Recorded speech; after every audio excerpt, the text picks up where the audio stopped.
Oh, good morning, Mrs. Jackson.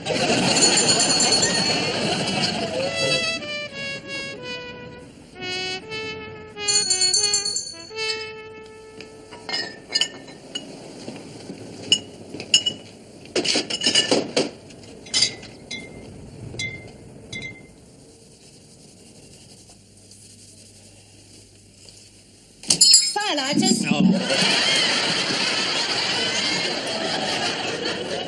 Firelighters? Certainly, madam. Step inside and take the weight off your purse, won't you? Step inside. No, he'll be up in a minute for his breakfast. Oh, don't you have any desire to wander around this wonderland of comestibles and novelties? Not really. Oh, well, you must bring your head in more often. Here you are. We have a giant offer on baked beans at the moment. Perhaps you'd like a few baked beans with his firelighters, would he? Oh, if you like an apple, these are firm. These are firm and crisp and sweet, eh? Well, of course they don't burn like firelighters. Where do you want these? I said, where do you want... Oh, where's he gone now? Oh, good morning. Won't give you a moment. Uncle, someone in the shop? I know it's me, you dozy idiot. I've been halfway down the street soliciting for customers. We don't get the normal customer anymore. Just this a series of disappearing acts. I spend my whole time poking my head round the door talking to them. Where do you want these, eh? Now, you see what I'm doing now? I'm having this conversation with a cardboard box now. Come on, your arms are getting longer. Just put them down anywhere. Listen, Granville, pay attention to me. We've got to get more of this leisure trade in here. We've got to grab the casual customer. Let me get me claws on him. And we've got to shift some of these apples and all, you know. They're not selling these. Not another sales drive. I want you to think apples, Granville. Oh, how else would a young man spend his adolescence? Listen, I want you to be totally apple-motivated for the rest of the week. If someone goes out of this shop without buying an apple, we have to failed. What if they don't like apples? That's a negative thinking, Granville. That's negative thinking, Granville. Oh, so sorry. Please to beg forgiveness from honourable ancestor. Yeah. I don't want you blunting that sickle. Put it down. Now, listen, if you want a bit of acting, come over here. I've got a part for you. Look, take one of these apples. Now, when a customer comes into the shop, I want you to take a bite of that, you see. But casually, as if you didn't know the customer was here, understand? Oh, Lex. Hey, now, listen, Vanessa. We don't want all that temperament. Just a little performance is all I require. Oh. Oh. Mayor? Morning. Would you let me finish speaking, please? Are you having treatment for that? For what? Your impediment. I haven't got an impediment. The only impediment I've got is a him. What's that with him? I'm sick of trying to preserve a shred of emotional integrity in this crude commercial environment. Oh, is that why you're standing there talking to a shelf full of puff pastry? What can you do with them at that age, eh? Our Eileen's girl married one of them sociology graduates. Oh, but perhaps we'll try that. I want an ounce of Sweet Virginia and 2 packets of cigarette paper. Ounce of Sweet Virginia? Don't just try to sell him something. Talk to him about his dreams and his aspirations. See, they've got the drains up again outside the slaughterhouse. We never make any real contact. That's not what you said the other day when I switched on. You had your fingers up the light bulb socket, was it? Well, here we are, sir. It's 18 and a 90, well, 100. Cheers. Thank you very much. Oh, but by the way, one of these a day keeps the doctor away. Keeps him away. Have you tried to get hold of one lately? Impediment, there's a cheeky devil. I'm fed up with all these foreigners coming up here and taking our jobs. Oh, get off. Right, come on. I want a bit of teamwork down here now. Come on. Oh, I see. Got to start pulling a cart now, have I? No. Just take hold of that. All right, now what? I want you to bite it. It's rotten. Well, you're not practising on the good ones, are you? They're for sale. It's got a worm in it. Well, you're not blessed with uncontrollable wild teeth, are you? Surely you can steer past a little bit of worm. Look, it's not a question of where it is now. One has to ask oneself what it did on the surface when it went in. Well, let us be brave and face it. The first thing it did was to wipe for 48 pairs of shoes covered in earwig manure. No, listen. For bright eyes and a glossy coat, the human body requires the occasional trace element of earwig manure, you know. No. Well, put it this way. Ha!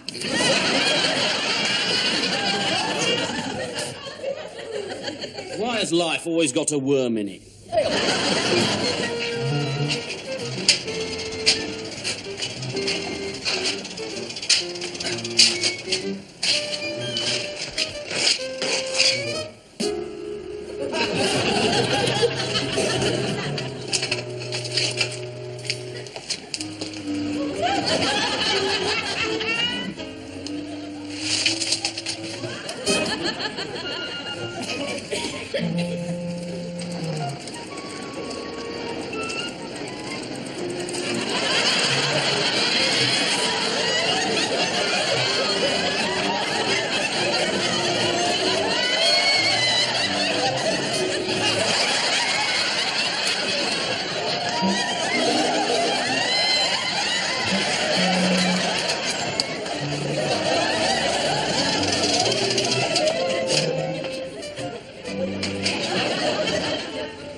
Mrs. Jardine. Oh, good morning, Mr. Arkwright.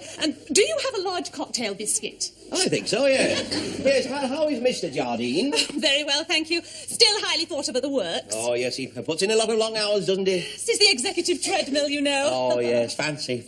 And to think I knew him when he was just an ordinary human being, you know. He has done very well. Oh, amazing. And he used to come in here for antiperspirant just like anybody else. We are fully expecting an invitation to the chairman's dinner this year. Oh. It's not official, you understand, but one hears on the grapevine. Oh, there does one. Oh, we still use the old-fashioned telephone round here. Oh, Granville, I was just saying, I remember when Mr. Jardine used to come in here, you know. You know, if you asked him the reason for his success, he would purse his lips in that thoughtful manner of the modern executive, and he would say very quietly in that modest way they have, in case they might be wrong, "Now, I owe it all to apples." Oh, yes, he used to swear by apples, Mrs. Jardine, didn't he, Granville? Oh, the nourishment in that humble fruit, he used to say. Mind you, I don't suppose he'd remember that nowadays, no, if you told him, you know, not with having said so much on his grapevine. But I remember it as if it were yesterday. He used to say to me, "Arkwright," he'd say, "the day I stop eating apples will be the day I finish functioning as a fully fledged first-class executive brain." But he wears dentures now. And that will apply, he said, even when I wear dentures. So how many would you like? Several?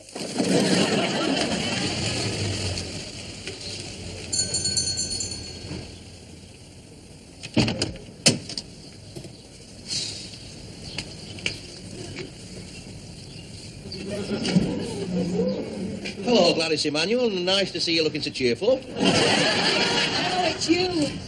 Have you got one of them nice big round cottage loaves? No, but you have. That'll do. All I've got is a small wrap wonder roll. Save it for me. It's yours any time you want it. Well, you know that. I've told you that before.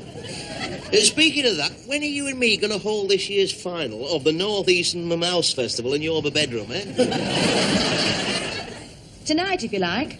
My mother's going out. The welfare people are taking her to see Oklahoma. Tonight? Yes, but you needn't get into serious training. It'll be in the front room, and if you're lucky, a bite of supper. A bite?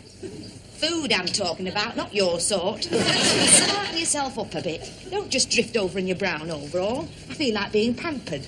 Why, Gladys, I'll pamper you all right. I'll pamper you till there's not another pamp left in me. You sound like Christmas all over again, eh? Hang on. There's at least one more shopping day left, Arkwright, and I should get back over there. Right. I like the Christmas theme, though. I should stick to that. How do you mean? Well, if you're a wise man, you'll come bearing gifts. If I wasn't here right now cleaning down this bacon slicer, I'd like to be flying a jumbo jet into Kennedy Airport. Taxi up to the terminal. There'd be some fabulously wealthy American bird waiting for me in the chauffeur-driven Lincoln Continental. I'd give her a quick wave from the cockpit. Because I could see her there, looking all wealthy, with her motor running. She'd be waiting for me to change out of my uniform, you see, because, we couldn't hit the night spots, not if I'm still in my penny and bicycle clips. You know, what this shop needs is customers of at least 3 minutes full duration. I like rich birds. It's not because of the money. It's because rich birds like new cars. They're always in showroom condition. You see, a shop shouldn't just be a place where you go and buy things. It should be somewhere where you can wander around and relax and just to spend money stupidly. Rich birds always come with all the optional extras. You know what we need here, don't you? Eh? A touch of self-service. Nothing too elaborate. Oh, no, we must maintain the standards of courtesy and service which have made the grocery business a byword for greed. No, what we need is just one central island here. Just here, where they can wander around and indulge in a bit of impulse buying. But it would have to be in Aladdin's cave.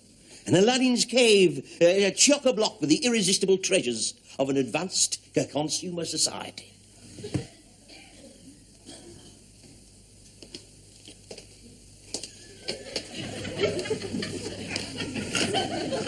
Among all these irresistible treasures of an advanced consumer society, don't you think these few sticks of celery are a bit limp?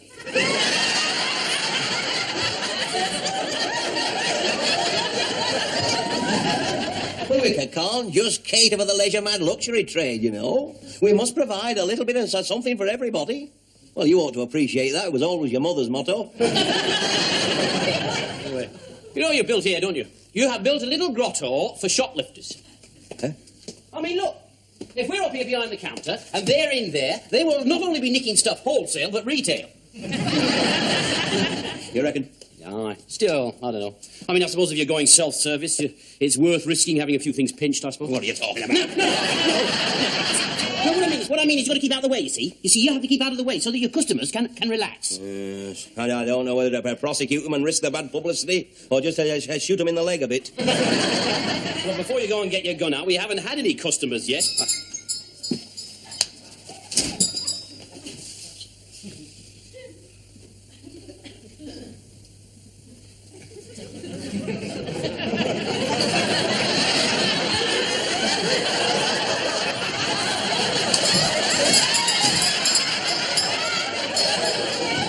You see, it doesn't work, does it? Let's get it down. Come on, give us a hand. Come on, wait a minute. Give it a chance. Well, look, they're supposed to be seized by this wild, ungovernable lust, aren't they, for things on the shelves? They're supposed to just walk in and suddenly, bear-ba-bum. Bear-ba-bum? Yes, they're supposed to be seized by this ungovernable lust. I mean, it's supposed to be like a customer trap, isn't it? I mean, they come in 1 minute, next minute, they are squirming securely on the end of your till. Well, look, they might be if you didn't frighten them off. I mean, you can't expect to catch them if you're breathing down their necks. I mean, you just got to let them get on with it. What, you mean they turn your back on them? Yeah, that's right. Well, then not keep your eye on them all the time? No, exactly. Oh, I can't do that. Well, you're going to have to try. Hey, oh. There you are. He looks all right. Yeah, he looks like Himmler.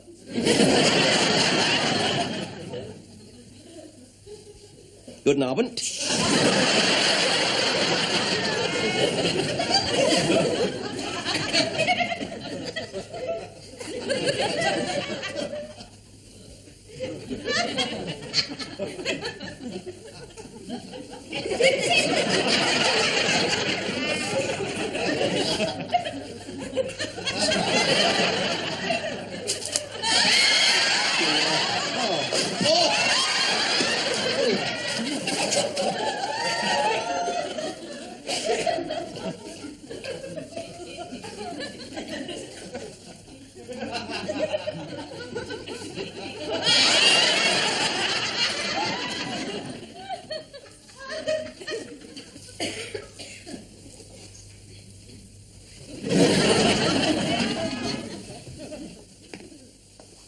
Gotcha, come on. Where are you going in that? Granville, ring the British Embassy.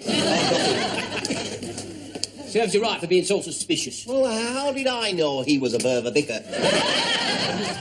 He shouldn't go creeping around without his collar on. He wasn't a vicar, he was a lay preacher. Sort of religious special constable. Well, he should have worn a helmet then.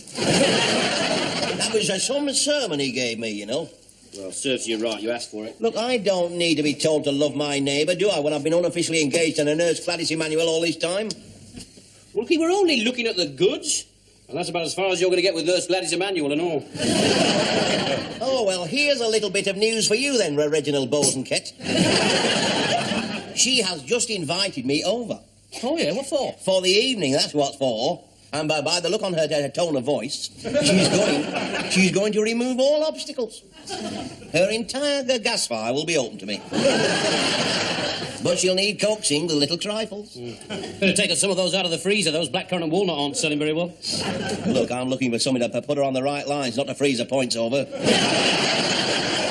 Hey, I'll tell you what, I'll take her. You remember them earmuffs that we had once as a special line that never went? I'll take her 3 pairs of them, I think. 3 pairs? 3 pairs? Don't go mad. 1 pair's enough. Oh, 1 pair's enough for her ears, but what about her theirs and her everywheres? With any luck, I might get to put them on her. Now, where the hangment are them muffs, then? Well, you'll find them in the Aladdin's cave. Around a tin of cream undercoat. Oh, thank you, Widow Twanky. I don't think I can put up with this self-service much longer, you know. It's such a strain on your nerves. I know, it's a strain on your customers' nerves and all, especially when you leap out the middle there going, where are you going with that? That's only my bit of fun. Rubbish. Listen, I'm not going to leave the customers alone with the stock. It's like hiring your wife out for parties. Yeah, do people do that? No, of course it... Hey, that's not a bad idea, is it, though, eh? There must be a bigger profit margin in it than groceries. Pound for pound, I mean. Don't you hate the days when you're dead to on a Swiss roll? Oh, dear. Hey, what about these? What do you think? No? Oh, hello there, Nurse Gladys. Have you come for your Wonder Roll? Perhaps you'd prefer a Swiss roll, would you? Look at that, you see. Special new design to enable you to send it through the post. Or perhaps you would prefer a nice ice bun, would you? I want a stepladder. Oh, my God, you must be hungry. Granville, go and pick out a nice tender stepladder for Nurse Gladys, would you? I'm not buying it, you great tomfool. I want to borrow it. I've locked myself out. Oh, dear, how fortunate. I might have known I'd get a lot of sympathy from you, Arkwright. Look, what's all this? Oh, this is the new self-service department, my love. Oh, I thought you'd been taken over by War on Want. Granville, love, can you come over and give me a hand to get in the window? Oh, we'll both come over. Then he can hold the ladder and I can give you a bunk up, can't I? This is all we've got. Will these do? Yes, anything will do. Come on, let's get started. Time's money, isn't it? Let's get over there. I think I'd feel safer if you stayed on your own side of the street whilst I'm climbing in the window. Thank you. Oh. I don't want to feel your hot breath steaming up with double glazing. I hope and trust that won't apply to our rendezvous tonight. I mean, that's still on, isn't it? If I ever get back in the house... Hey, why bother? Why bother? Why don't you move into my spare room upstairs? I assure you that the rent would be nominal. Don't you mean phenomenal? He's doing that all the time now, leaving bits off words. You should have heard what he called Constable Bottomley the other day. Hey, you just keep your mouth shut. Go and wash it out with quick drying cement at once. No, seriously, Gladys, why don't you become my fully furnished tenant, eh? I can promise you every comfort. I have a feeling the price might be a bit high. Oh, no. £2 a week, and I wouldn't want much down. For £2 a week, you wouldn't be getting anything down. Come on, Granville. Listen, you could pay in kind. Oh, yes, what kind of kind? Oh, any kind of kind you're kind enough to offer. Listen, I don't want that stepladder shop soil, you understand? Will you try and just step on every other rung? It's a good job Romeo didn't have you for an uncle. He would have never reached that balcony. Listen. They cost money, these things. All right, I'll tell you what I'll do, shall I? I shall go up these steps backwards on my hands and open the window with my feet. And if anybody asks me what I'm doing, I shall say that I'm a passing Australian just looking up a relative.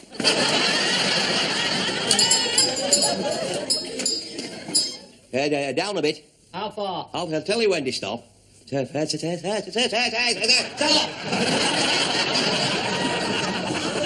don't you stop when I tell you to stop? Now, just take it up a bit again, will you? Come on, up, and not too far. Just no, you missed it. Take up a bit down. That's it. Tied off about there, yeah. You like a man who knows his own mind. That's good, that's very good, that. Well, I'm glad you're happy about it. Oh, it means I can stand here smiling and still keep an eye on the thieving articles. Yeah, it means that I'm without a wardrobe door. But surely that's a small sacrifice, isn't it? Yes. For the security? I know, it may be small for you. You still got your wardrobe door. Oh, I can't give up my door. Oh, no, it must be available at all times for the garments of Gladys Emanuel. Should she move in? What, into your wardrobe? Into my wedlock. And meanwhile, I'm open for moths in my mohairs. Oh, that conjures up a very nasty picture. Come over here. Come on. Oh, no, not again. What do you mean again? You haven't even started. Now, come on. I want to try and hear how you bite that. Now, let's have some expression. Put a bit of zip into it. I've got a zip in my mohairs, but that's not going to stop the moths getting in and having a ball. Would you just take a bite out of that before my mouth gets you into trouble, please? Have you started yet? Yes. Well, louder. Any particular key? No, any old key, just a loud key. Oh, that's better. That's a bit better. Yes, now try and look as if you're enjoying it, would you?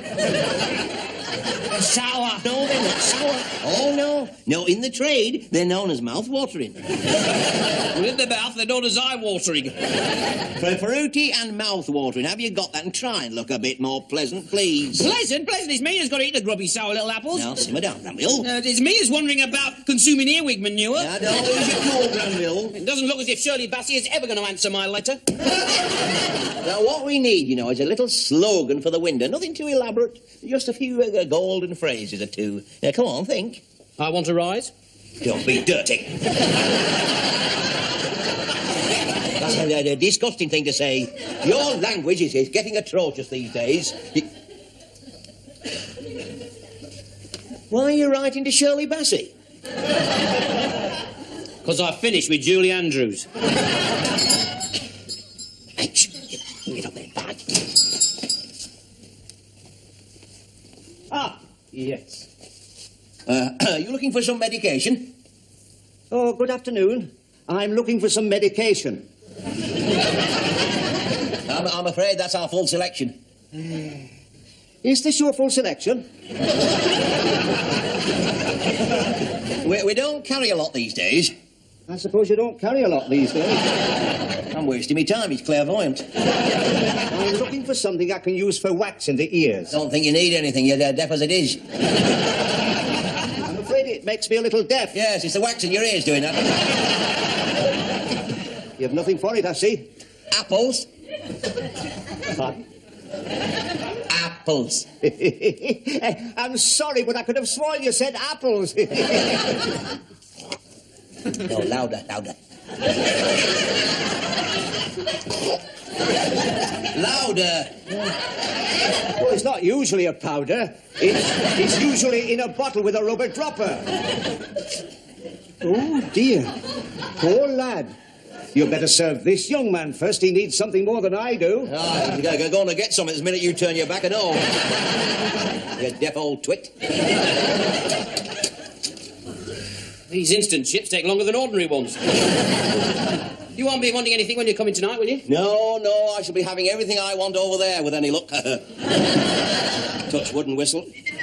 No, I shall come back from Nurse Gladys Emanuel's thoroughly replete. Replete. Sounds like you've been eating Chinese radishes.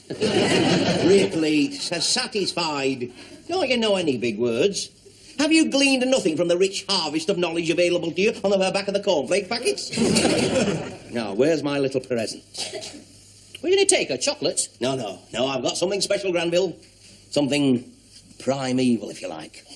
The first gift ever exchanged in love between a man and a woman, stretching across the centuries to the dawn of time. What do you mean? Get out! Go on, clear off, you stingy devil! It's what he gave Adam. Well, I'll tell you what this Eve's going to do. She's going to heave them right back at you. Oh, get off. Get off it. Granville, fetch a box.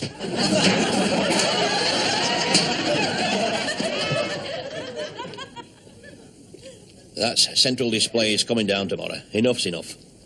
The run-free tights with a special offer on the back will be tucked away where they belong, next to the meat paste. Them apples will get sold eventually, I suppose. They'll just go soft, that's all. Well, after all, that's life, isn't it? To hell with self-service, I say. Tomorrow we start with a new motto. God help those who help themselves.